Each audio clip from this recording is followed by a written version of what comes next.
I've got another spring-inspired, but also perfect for Mother's Day recipe for you. This is a gorgeous French-inspired composed salad. I love the way the French and the Italian do these beautiful platters of elegant whole leaves of lettuce with little bits of delicious little things on top. And this is pretty familiar if you've had a French frisée salad. It's kind of got all of the components to it, but just switched up a little bit. So instead of using frisée lettuce, I've got these gorgeous little baby gem heads that are just perfect to just pull the leaves off.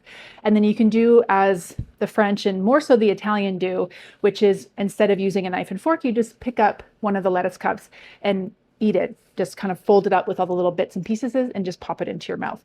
And it just looks more beautiful on a platter than chopping everything up and just tossing it together in a bowl.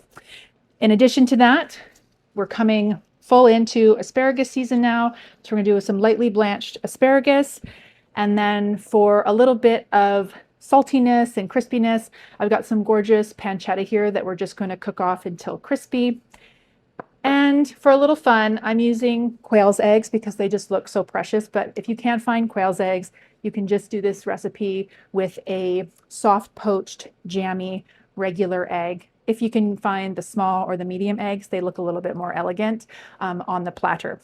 And this really comes together quite quickly. There's just a few components that we have to cook ahead of time. So I've got a small pot of water coming to the simmer. The best thing about the quail's eggs is they just take 2 minutes to be perfectly cooked whites and just a soft, jammy texture in the center. And then for the asparagus, I have a pan of salted water also coming to the simmer just to do a quick blanch. We'll just put these in the simmering water for about 1.5 minutes and then directly into cold water to stop the cooking and set the color. We want to make sure that we're not using any of the tight woody ends. So you can just use kind of the bend method, but it's usually just about 1 inch below that natural flex where you can actually chop the ends off. Otherwise, you end up wasting a little bit more asparagus than you need to. So I see where the bend is, and then I just come in about 1 inch, and then I snap from there. And you can do each one, particularly if you enjoy hearing that noise. Otherwise, you can just use one as a sample and then line all the asparagus up and then just cut them in line.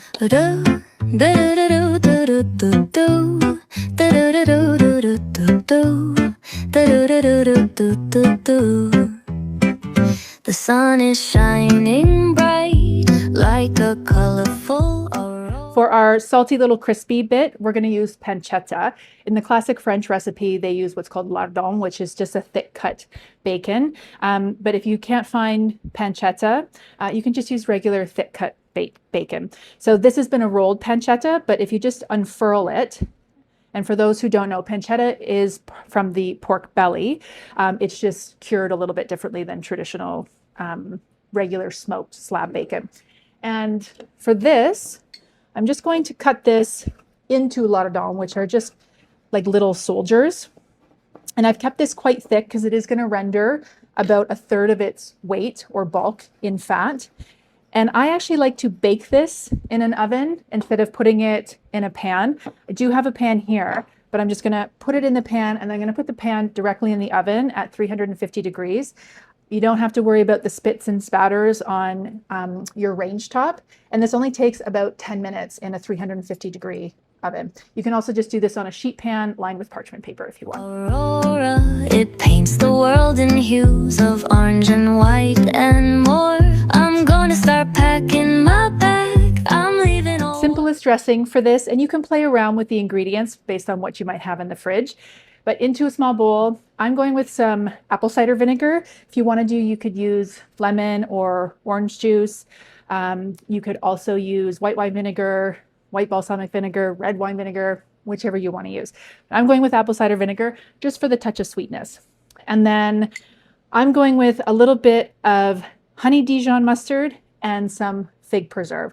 I just like this combination. I think it goes well with all the other elements, but of course you can switch this up to your liking. So into the bowl, and just as with any classic vinaigrette, you need a little bit of seasoning, just a little bit of salt, not too much because that crispy pancetta on the salad is going to be quite salty, and some pepper. Now in most vinaigrettes, you need an acid, in this case the vinegar. You need a fat Almost always it's going to be grapeseed oil or olive oil. Then you need your seasoning, salt and pepper, and then you need an emulsifier. In traditional vinaigrette recipes, it would be often a raw egg yolk.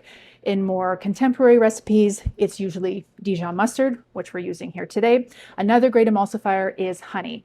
It brings the acid and the oil together really well, but also it adds flavor. So if you weren't going to use the fig jam like I've used here, you could opt to use some honey as well. I'm going to use just a good quality extra virgin olive oil because you will taste it because we're not cooking the vinaigrette.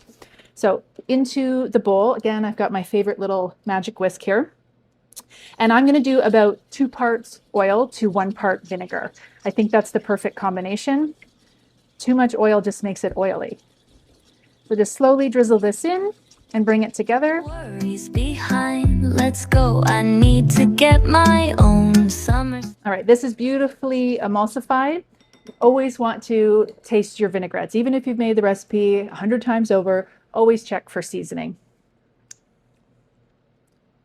It's perfect. You're looking for the balance of a little bit of tartness from the acid, whatever the flavor is that you want this, which in our case is fig honey mustard. Both of those flavors are coming through and it's perfectly seasoned. I get a little hint of pepper, it's perfectly salted, and then it's the right consistency. So we've put the right amount of oil in. And you can make a larger batch of this, like 250 mils or so, and keep this in your fridge for a couple of weeks. All right, let's start building this salad. So I've got a nice big platter, and I'm just going to go ahead and simply just pull the leaves of the baby gem off. And you can also just take your knife and cut a little bit of the root end off, and it'll just make the leaves fall off much easier. And I'm just going to do a concentric circle around so that it's easy for people to grab leaves off if they want to eat it with their hands. So just keep building your little circles of these gorgeous lime green, chartreuse colored leaves. And make sure that you use the little tiny leaves in the center. I find they have the best flavor. They'll be a little bit tighter packed in there, so you'll have to finagle with them a bit more. But I mean, just look at how precious that is. So you save your smaller pieces for directly in the center, like so. And now you've got this beautiful little tray of baby gem ready to receive all of our delicious ingredients.